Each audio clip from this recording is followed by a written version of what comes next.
히브리서 11장 4절 말씀 한 절입니다. 읽겠습니다. 시작. 믿음으로 아벨은 가인보다 더 나은 제사를 하나님께 드림으로 의로운 자라 하시는 증거를 얻었으니 하나님이 그 예물에 대하여 증언하시니라. 그가 죽었으나 그 믿음으로써 지금도 말하느니라. 아멘.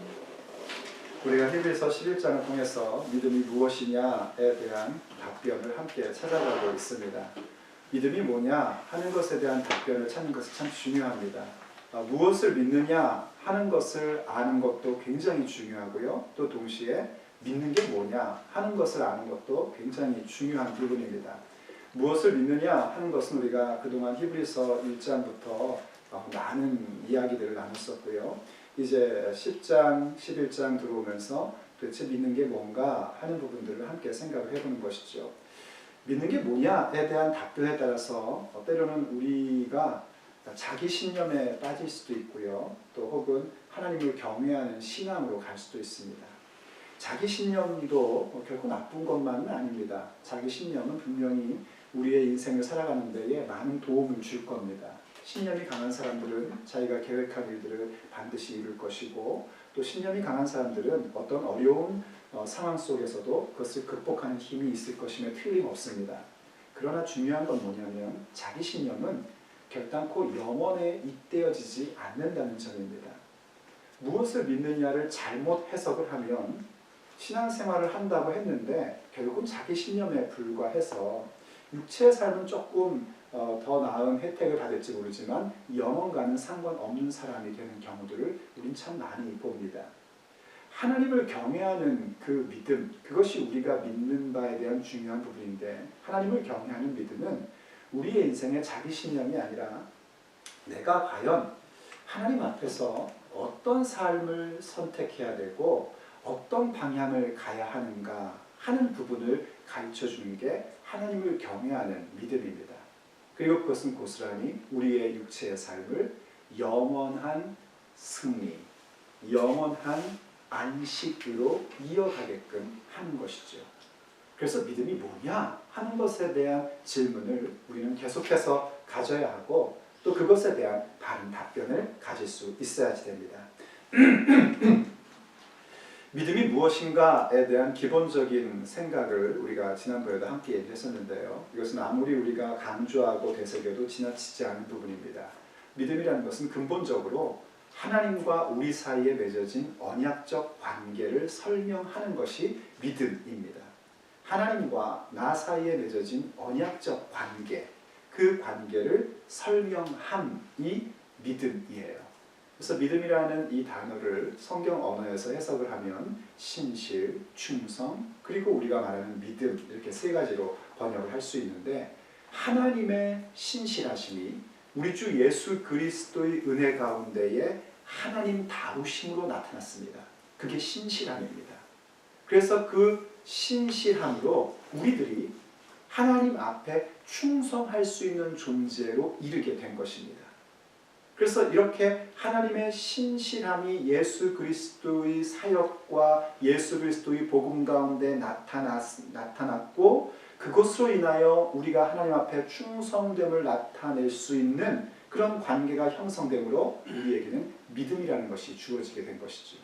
그래서 오직 의인은 믿음으로 말미암아 살리라. 다른 말로 하면 하나님과 우리 사이에 맺어진 언약적 관계로 말미암아 살아가리라 하는 것이 우리가 지금 얘기하고 있는 믿음의 구체적 부분입니다.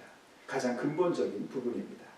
자, 그 부분에서 이제 히브리서가 우리에게 얘기해주고 있는 것, 특별히 히브리서 11장이 우리에게 얘기해주는 건 뭐냐면 우리 편에서의 믿음입니다.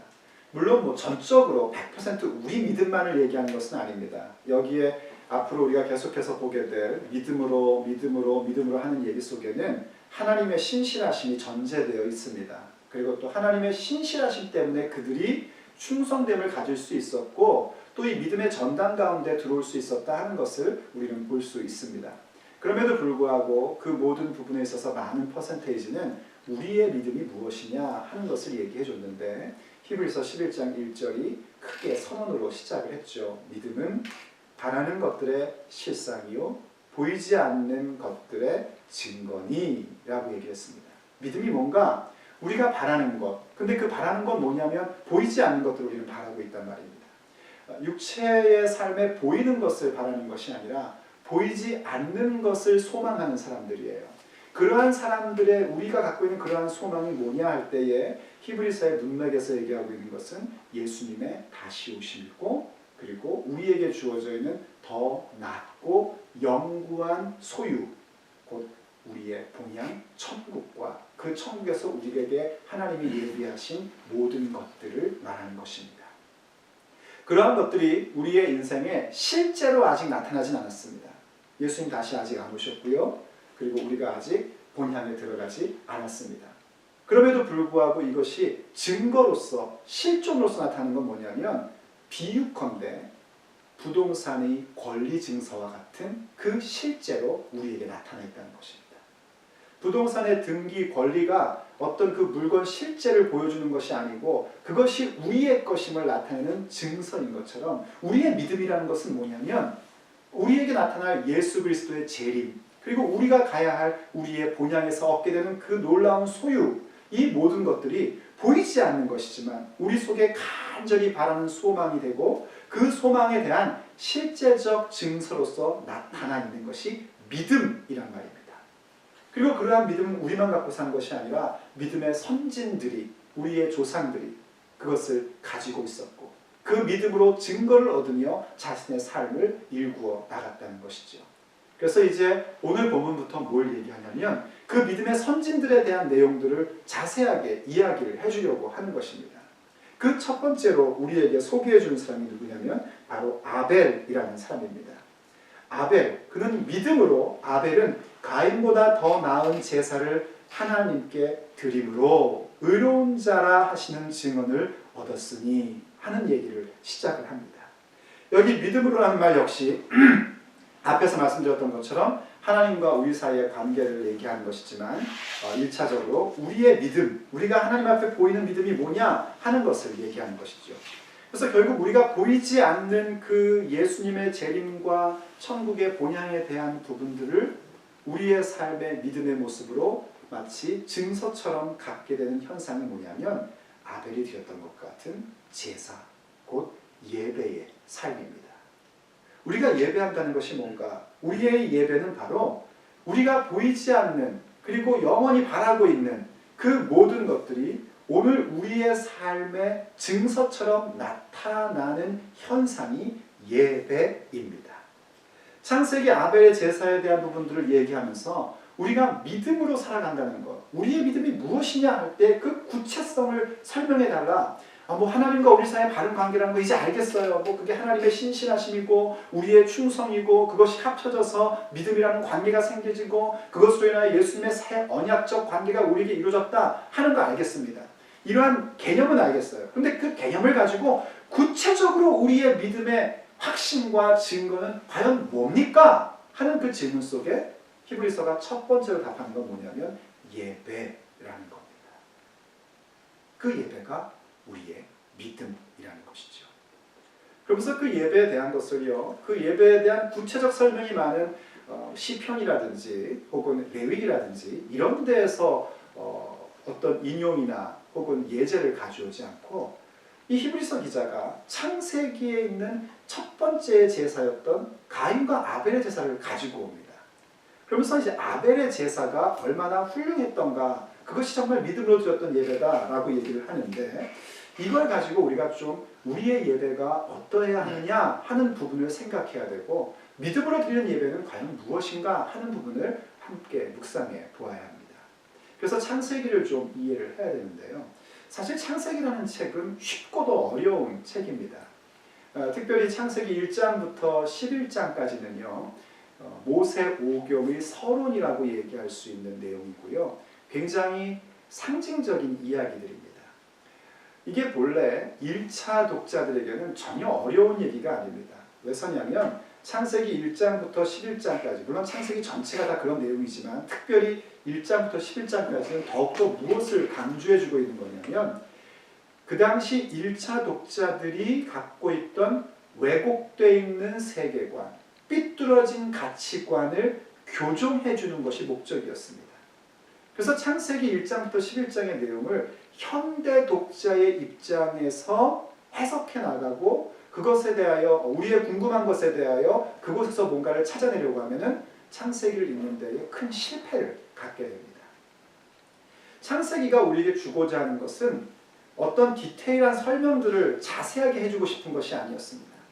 우리가 갖고 있는 이 잘못된 생각, 우리가 가지고 있는 잘못된 관점, 이 부분들을 고쳐서 정말 하나님으로 인한 세계관이 생기고 하나님으로 인한 가치관을 가져야 한다는 것을 우리에게 말해주고 있는 거예요.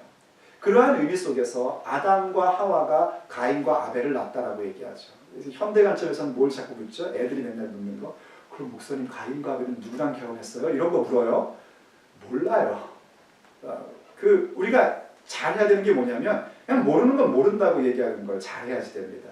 그거는 성경이 우리에게 가르쳐주고자 하는 목적이 아니에요. 창세기가 우리에게 말해주고 싶은 것은 아담과 하와가 몇 명의 자식을 낳는지 가르쳐줄 생각 전혀 없습니다. 또 가인과 아벨이 누구랑 결혼했는지도 가르쳐줄 생각 전혀 없어요. 그런 걸 가르쳐주고 싶은 것이 아니라 지금 창세기가 우리에게 목적하는 것을 가르쳐주는데 그 가운데 가인과 아벨의 이야기 속에서는 중요한 것을 얘기해 주는 게 뭐냐면 창세기 3장부터 뭘 창세기 얘기해 주냐면요, 죄에 대한 얘기를 계속해서 해줄 겁니다. 그 죄에 대한 얘기 가운데에 하나님을 향한 제사, 하나님을 향한 예배에 대한 얘기가 나온단 말이죠. 여러분들 참고로 창세기 4장을 펴놓고 말씀을 들어보면 좋을 것 같습니다. 창세기 4장을 우리가 한번 펴보죠.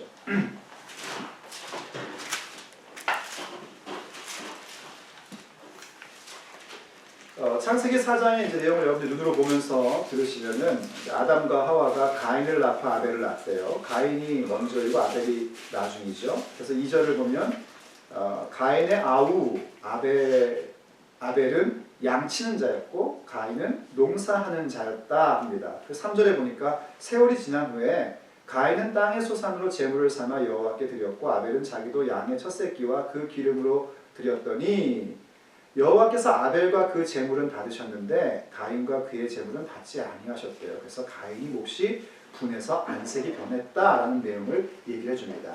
여기서도 우리 궁금하죠. 왜 하나님은 가인의 제사는 거부하시고 아벨의 제사는 받으셨을까? 이게 굉장히 궁금합니다. 그래서 우리가 몇 가지 해석을 합니다. 일단 그 주일학교식의 해석을 하면 이런 걸 합니다.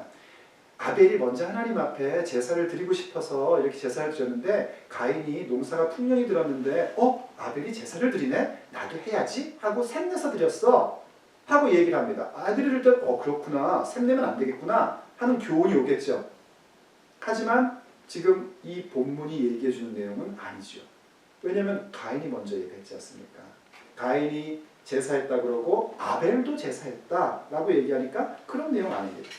또 교회에서 제일 많이 얘기하는 내용은 뭐냐면 아벨은 양으로 제사를 드렸기 때문에 하나님이 받으셨다는 겁니다. 그리고 가인은 곡식으로 제사했기 때문에 하나님이 안 받으셨다는 거예요. 왜냐하면 모든 제사에는 희생이 있어야 되고 피 흘림이 있어야 된다는 것입니다. 더군다나 우리 주 예수께서 이 제사라는 것은 예배와 연결되고 우리 주 예수님께서 십자가에서 흘리신 그 피, 그것이 우리를 깨끗게 한 것인데 그 피 흘림이 없는 제사는 하나님이 받지 않으신다라는 해석입니다. 이러한 해석들을 굉장히 강조하고 많이 가르칩니다. 굉장히 많은 부분에 있어서 성경 해석상에 맞는 내용들이 있습니다. 그러나 역시 그것도 이 본문 자체에서 얘기해주는 내용은 아닙니다. 왜냐하면 동물을 바쳐야 된다는 제사법은 나중에 나오는 얘기죠. 가인과 아벨의 미시적인 시각으로 가인과 아벨의 현장으로 탁 가면 그때는 아직 제사법이 없을 때입니다.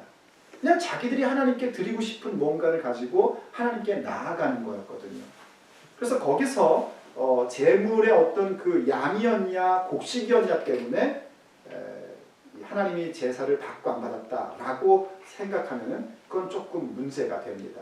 그래서 여기서 좀 더 나가죠. 아벨은 이렇게 어린 양 제일 좋은 걸 하나님께 희생으로 바쳤는데 가인은 귀찮아가지고 곡식 중에서 제일 썩은 거 하나님께 드렸어요. 막 이렇게 갖다 붙이기도 합니다. 이거 전부 다 아닙니다. 더군다나 제사법이 나왔을 때에도요, 하나님께 드리는 제사법 가운데는 짐승만 죽이는 게 있는 것이 아니라 곡식으로 드리는 제사도 있었습니다. 고운 가루를 내서 하나님께 드리는 것, 이건 정말 중요한 제사법이었죠. 더군다나 예수님이 십자가에 피 흘리셨지 않습니까? 그런데 그 피 흘리시는 몸을 예수님은 어디에 비유하셨냐면 분명히 하나님의 유월절 어린 양으로 십자가에 달리시는 것인데 동시에 성찬을 할 때 어떻게 하셨죠? 고기를 띄어서가 아니었습니다. 예수님의 유월절 식탁에는요, 우리가 추측컨대 분명히 고기도 있습니다. 근데 고기를 떼어서 나의 몸이다 하지 않으셨고, 우리가 잘 알듯이 떡을 떼사, 빵을 떼사, 곡물의 것을 떼어서 나의 몸이다 하고 말씀을 하신 것을 보면 곡식 때문은 아니라는 것을 우리가 알아야 됩니다. 보통 고대 사회에서는요, 제사를 드릴 때 뭘 제물로 드렸냐면 사람이 먹는 것으로 제물을 드렸다고 합니다. 그런데 이제 죄송합니다. 그런데 이제 지금 창세기 4장의 그 현재 속에서는 사람들이 아직까지 고기를 먹었을 것이라고 생각을 많이 안 합니다. 육식에 대한 허락이 나중에 노아 홍수 이후에 나오기 때문에 아마도 가인 아벨 시대 때는 육식하지 않았을 거야 라고 많이 생각을 합니다. 그러면 이제 사실은 제물의 퀄리티로 하자면 누가 더 합당한 제물을 드린 거냐면 가인이 더 퀄리티가 좋은 걸로 하나님께 드린 겁니다. 그럼 아벨은 왜 곡식을 못하고 양을 했을까에 대해서 이제 궁금해지죠. 그럼 왜 가인은 또 왜 양떼를 길렀을까 했을 때에 그 양떼나 이런 것들, 가축을 기르는 목적은 먹기 위함보다는 하나님께서 아담과 하와를 에덴 동산에서 내보내실 때에 가죽옷을 해입히시지 않습니까? 그래서 아마도 의복을 위하여 가축을 길렀을 것이다. 이렇게 많은 성서학자들이 해석을 합니다. 그럼 아벨에게 있어서는 곡식이 없었다는 얘기죠. 하나님께 드릴 곡식이 모자랐든지 뭔가 문제가 있었겠죠. 그래서 여기서 또 하나의 해석을 누군가 가지고 옵니다. 그건 뭐냐면 이런 겁니다. 가인이 아벨에게 곡식을 넉넉히 줬어야 되는데 겨우겨우 먹고 살 만큼밖에 나누지 않고, 아벨이야 뭐 가축 길러서 옷 주는 것이야, 옷이야 이거 1년에 한 벌 2년에 한 벌 입어도 되는 것인데 그거 별로 소용이 없고, 그러니까 가인이 나눔의 삶을 갖지 않았기 때문에 하나님께서 제사를 받지 않으신 거다, 이렇게 해석을 합니다. 그것도 참 현대인의 입장에서 많은 교훈을 가질 수 있습니다. 그러나 그것도 본문이 얘기하고자 하는 내용하고는 거리가 멉니다. 여러분 이런 생각을 할 거예요. 목사님 그거 아닌 거 자꾸 얘기하세요 라고 얘기를 하실 겁니다. 근데 이제 우리 교회도 설교를 동영상으로 찍어서 유튜브에 올리지만 이 유튜브나 여러 가지 이런 인터넷상에 많은 이야기들이, 이렇게 많은 설교들이 홍수처럼 흐르고 있습니다. 저도 어쩌다 한 번씩 들어보면은요, 이 부분에 대한 말씀을 하실 때에 지금 제가 얘기했던 그런 내용 가운데 한 부분을 가지고 그것이 사실인 것처럼, 그것이 굉장히 중요한 진리인 것처럼, 그것이 마치 자신이 굉장히 놀라운 걸 깨달은 것처럼 얘기하는 분들을 가끔 봅니다. 여러분들이 혹 그런 거를 볼까봐 제가 미리 말씀을 드리는 겁니다. 그런 내용들 다 교훈은 됩니다만 지금 이 4장 본문 자체가 얘기해주는 내용은 아닙니다. 그럼 왜 하나님이 거절하셨을까요? 가인은 거절하고 아벨은 받으셨을까요? 일단 기본적인 것은요, 몰라입니다. 알 수가 없는 겁니다. 단지 우리가 이랬구나 하는 걸 알 수 있는 건 뭐냐면 가인의 내면 속에 선이 없었고 죄가 있었다는 것은 확실히 알 수 있습니다. 왜 안 받으셨는지 모르지만 하나님께서 가인이 하나님이 제사를 받지 않는 모습 속에서 분을 내고 안색이 변하니까 이렇게 말씀을 하셨죠. 창세기 4장 6절 5절부터 보면은요, 가인과 그의 제물을 받지 아니하신지라 가인이 몹시 분하여 안색이 변하니 여호와께서 가인에게 이르시되 네가 분하여 하면 어찌 되느냐, 안색이 변하면 어찌 되느냐, 네가 선을 행하면 어찌 낯을 들지 못하겠느냐, 선을 행하지 아니하면 죄가 문에 엎드려 있느니라, 죄가 너를 원하나 너는 죄를 다스릴지니라 하고 하나님이 말씀을 해주셨습니다. 여기 죄가 문에 엎드려져 있느니라 하는 것은 관용어구인데요. 죄의 유혹이 나에게 있다는 겁니다. 죄에 빠질 수 있는 가능성이 지금 너에게 있다. 이런 그 의미가 포함되어 있는 내용들입니다.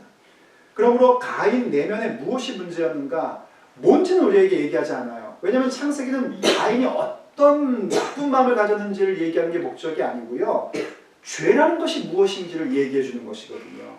지금 3장 이후부터 인류의 타락으로부터 3장부터는 계속해서 죄에 대한 내용이 계속 나올 겁니다. 그래서 가인이 뭔가 그 속에 죄가 있었고 선을 행하지 않은 부분이 있었으며 그 내면에 있던 것이 어디서 드러나게 된 것인가? 하나님께 제사 드리는 순간 그 속에 있던 죄와 그 속에 있던 선을 행하지 않는 것이 고스란히 드러나게 된 겁니다. 하나님이 제사를 받지 않으시니까 죄된 상태에서는 하나님과의 제사의 관계가 될 수 없으니 그게 그냥 그대로 드러나게 된 것이죠.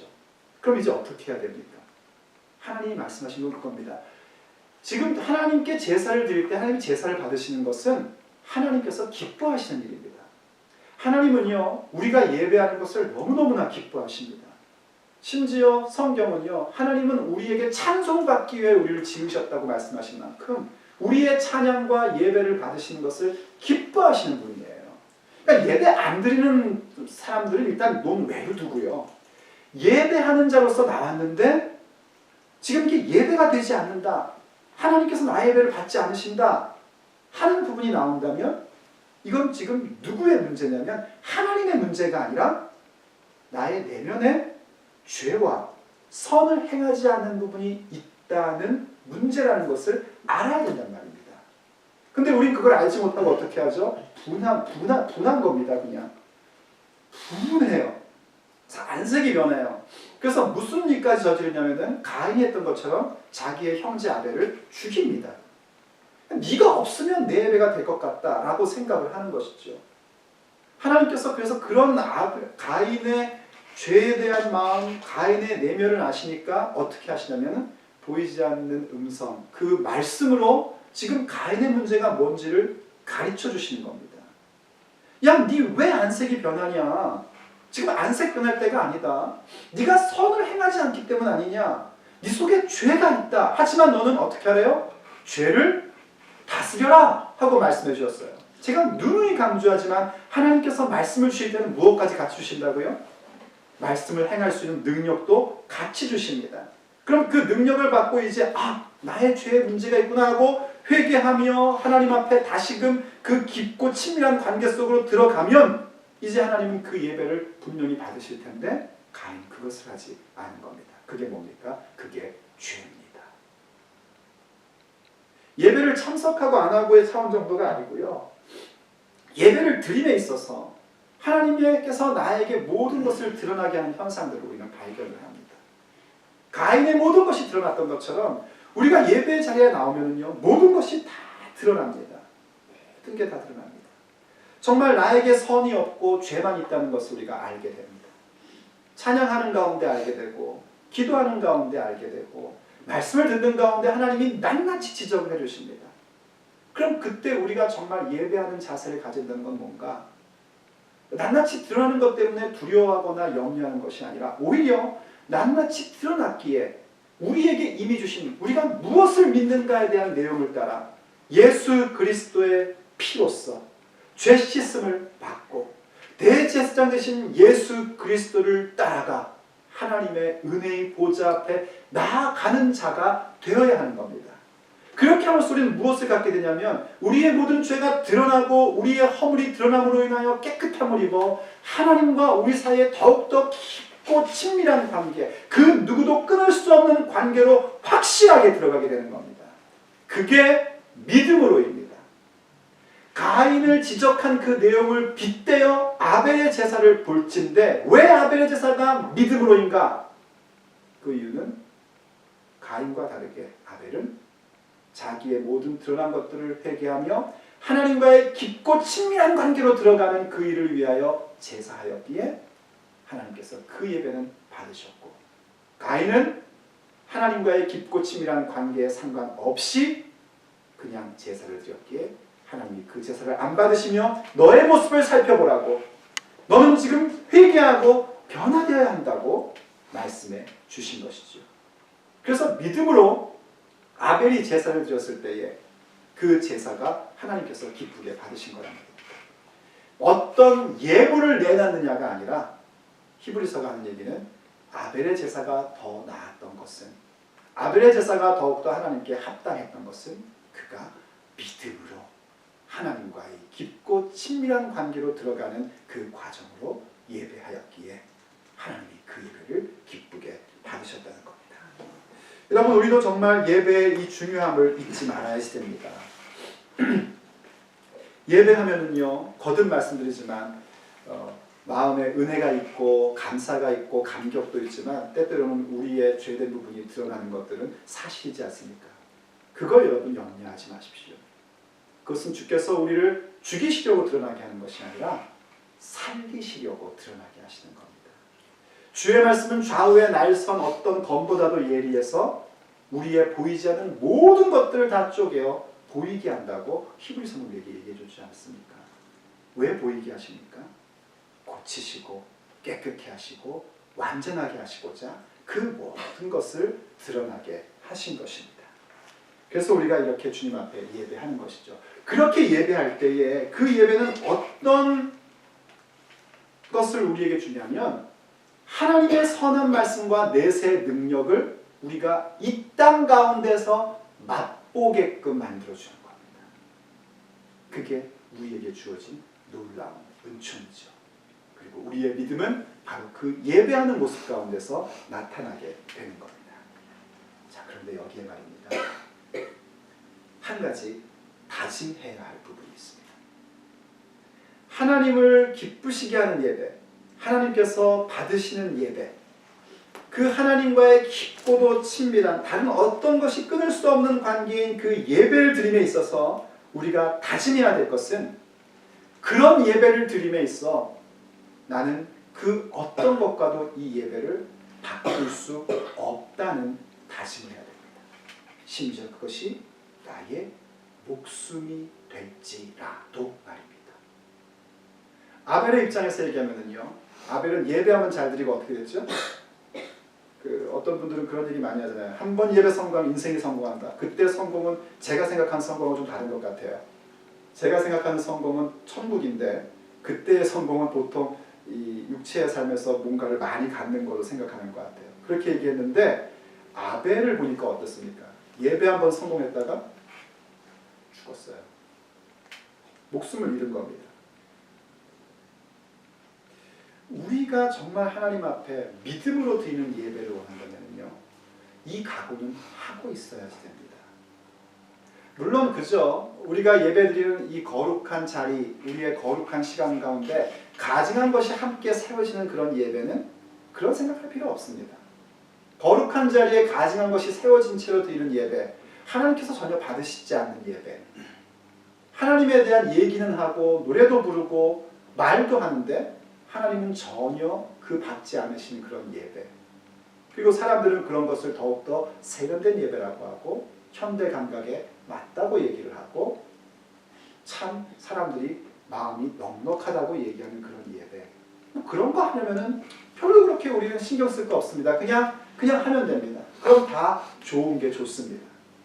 그러나 하나님 앞에 나의 모든 더러움, 우리의 모든 죄악이 낱낱이 드러나고 도대체 나의 이 죄와 나의 더러움과 나의 연약함 가지고는 하나님 앞에 나아갈 수가 없구나 하는 것이 확실하게 증명되고 그렇게 우리가 오직 예수로만 우리 주 하나님 앞에 나아갈 수 있는구나 하는 것이 선언되어 죄씻음 받고 성령으로 충만해지고 진리 가운데 임하는, 그래서 예수님이 말씀하신 대로 영과 진리로, 신령과 진정이라는 얘기는요, 성령과 진리라는 얘기에 대한 한글의 약간의 오역인데요, 성령과 진리로 하나님 앞에 예배하는 자를 찾는 그 시대에 우리가 바로 그러한 사람들입니다.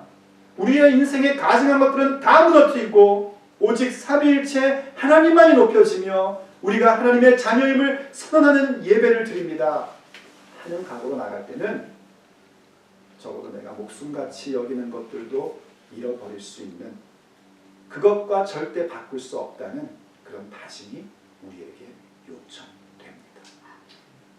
물론 우리가 살고 있는 이 지역에서는요, 우리의 목숨이 예배 그렇게 바르게 들었다고 없어지는 일은 없습니다. 아직은 없습니다. 그러나 언제 그런 일이 우리에게 닥칠지는 알지 못합니다. 그때 정말 우리의 예배가 진정한 예배인지 아닌지 드러나게 되겠죠. 하지만 우리에게도 이런 일들은 있습니다. 하나님께서 성령의 역사를 베푸시고 진리의 역사를 베푸실 때에 우리의 모습이 낱낱이 드러나는 그때에 과연 우리가 어떤 반응을 보이느냐에 따라서 우리는 바른 예배를 드리다가 형제에게 돌로 맞아서 죽을 수도 있습니다.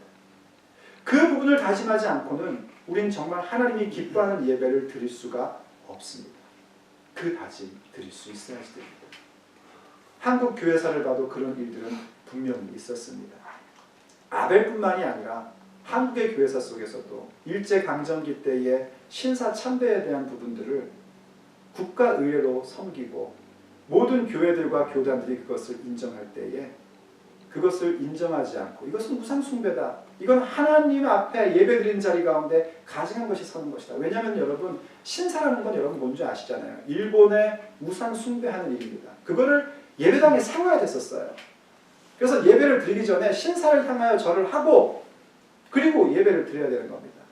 모든 학교들도 신사를 세워놓고 신사 앞에 절을 하고 엎드려 절을 하고 그리고 나서 뭐 학교 수업을 하든 혹은 뭐 종교 행사를 하든 뭐든지 할 수 있는 거였어요.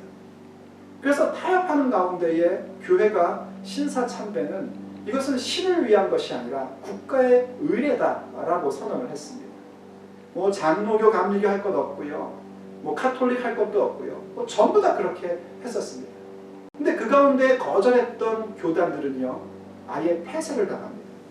교단이 폐쇄를 당한다는 건 뭐냐면 더 이상 그 단체는 국가에서 인정한 단체가 아니기 때문에 모임을 갖거나 어떤 일을 할 때에 불이익을 당하게 되는 것이죠. 또 신사참배를 허락한 그 교단 아래에 있는 목사들이 이건 이럴 수도 없다. 마치 요즘에 여러 가지 사회적인 문제에 대해 우리는 그걸 따를 수 없다라고 얘기하는 것처럼요. 그렇게 따를 수 없다 했을 때에 목사의 직을 파직 혹은 면직을 당하게 되었습니다. 더 이상 목사 아닌 겁니다. 그리고 결국 잡혀가서 옥에 갇히고 고문을 받고 죽임을 당하는 일도 겪었죠. 우리가 잘 아는 주기철 목사님도 그런 사람, 그런 순교자가 아니십니까? 그분께서 마지막 설교를 했던 그 설교 내용 가운데 이런 얘기를 했던 것을 제가 오늘 가지고 왔습니다. 한번 들어보십시오. 주기철 목사님의 마지막 설교, 그 거룩한 예배를 지키는 일에 대해서 죽을 각오를 선언하신 장면인데 그 설교의 제목은 5 종목의 나의 기원이라는 설교였습니다. 그 가운데 한 파트입니다. 폐결핵 환자로 요양원에 눕지 아니하고 예수의 종으로 감옥에 갇히는 것은 얼마나 큰 은혜입니까? 자동차에 치여 죽는 사람도 있는데 예수의 이름으로 사형장에 나가는 것은 그리스도인의 최대의 영광입니다. 주님을 위하여 수백 번의 죽임을 당한들 무슨 후회가 있으리오마는 주님을 버리고 1000년 살고 10,000년 산다 한들 그 무슨 저주스러운 삶이요. 오 주여, 이 목숨을 아끼어 주님을 욕되게 마옵소서. 주님은 영원토록 찬양받으실 영광의 하나님이십니다. 주님은 나를 위하여 십자가에 달리셨습니다. 머리에 가시관을 쓰시고 두 손과 발이 쇠못에 찢어져 최후의 피 한 방울까지 다 쏟으셨습니다. 주님 나를 위하여 죽으셨거늘 내 어찌 죽음을 무서워하겠습니까? 다만 일사각오가 있을 뿐이옵시다. 이 주기철 목사님이 감옥에서 굉장히 고문을 많이 받고 잠깐 나왔을 때 하신 마지막 설교예요. 그러다 보니까 설교의 내용을 제가 이렇게 쭉 그 원고를 쭉 보니까 성도들에게 무엇을 가르치는 것과 동시에 당신의 어떤 기원, 기도의 내용들이 굉장히 많이 나오는 걸 봅니다. 아벨의 제사, 그 예배, 오늘 우리의 예배가 되기를 간절히 바랍니다. 그런데 그 예배가 되려면 이 주기철 목사님이 기원하며 우리에게 가르치셨던 내용, 일사각오, 한 번 죽는 것이다. 그 죽음 예수 위에 죽겠다 하는 결단이 우리에게 있어야 합니다. 그 결단을 가지고 하나님 앞에 예배하는 자가 되어야 됩니다. 그럴 때 그 예배는 우리가 그토록 원하는 더욱더 풍성함과 놀라운 능력으로 가득하게 되고 하나님과 깊고 친밀한 관계 속으로 들어가게 되는 것입니다. 죽으면 끝나는 거라고요? 아닙니다. 오늘 히브리서 11장은 뭐라고 얘기했냐면요, 아벨이 그렇게 죽었지만 그 믿음으로 지금도 말하느니라 하고 선언하고 있습니다. 그 예배의 정신을 가지고 했던 그 믿음으로 드렸던 그 예배가 지금도 우리에게 말하고 있느니라 하고 얘기하고 있어요. 그 얘기를 해석하면 무슨 얘기입니까? 오늘 우리가 주 앞에 믿음으로 드리는 그 예배, 우리의 생명을 바쳐서 드리는 그 예배, 나의 모든 더러운 것이 드러나지만 그것을 두려워하지 않고 하나님 앞에 깨끗함을 받으며 내 속에 죄가 있으나 그 죄를 다스리며 나가는 그 놀라운 예배는 마침내 그 믿음으로 인하여 우리 자신의 인생 속에 우리의 자녀들에게 우리의 후손들에게 계속해서 현재 진행형으로 선언해 나갈 것이라는 겁니다. 그리고 그 말하리라의 내용은 마침내 우리의 삶에서도 우리의 영혼 가운데 하나님의 나라 가운데에서 계속해서 말하여지는 증인의 모습으로 일어서게 될 것입니다. 오늘도 그 믿음으로 함께 예배에 나아가는 우리 모두가 될 수 있기를 간절히 바랍니다. 기도하시겠습니다. 사랑하는 하나님 아버지, 우리에게 믿음이 무엇인지를 알려주시고 무엇을 믿을 것인지, 도대체 믿음이 무엇인지 낱낱이 말씀해 주시며 또 앞으로도 알려주실 것을 감사드립니다. 주님, 믿음은 과연 하나님 앞에 예배하는 것인데 우리의 예배가 영과 진리 가운데에 온전한 예배가 되게 하여 주시옵소서. 그 온전한 예배를 드림에 있어서 그 어떤 것도 아끼지 아니하고 또 그 어떤 것과도 그 예배를 바꾸지 아니하는 그런 믿음의 사람들 되게 해 주시옵소서. 그래서 예배하는 그 모든 시간들을 통하여 하나님과 더욱더 깊고 친밀한 관계인 믿음의 관계가 이루어지게 해주시옵시고 믿음으로 예배하는 우리의 이 모습이 결국 그 믿음으로 모든 세대 가운데 현재 진행형으로 말하게 되는 그런 복된 인생 우리 모두가 되게 하여 주시옵소서. 지금은 우리 주 예수 그리스도의 은혜와 하나님 아버지의 그 크신 사랑하심과 성령님의 교통하심이 믿음으로 예배하는 자가 되어 나의 세대, 나의 후손의 세대, 그리고 영혼 가운데 그 믿음으로 말하는 자가 되기를 원하는 사랑하는 모든 형제자매들 머리 위에, 저들의 가정 위에, 사업 위에, 일터 위에 지금부터 영원까지 함께 있을지어다. 아멘.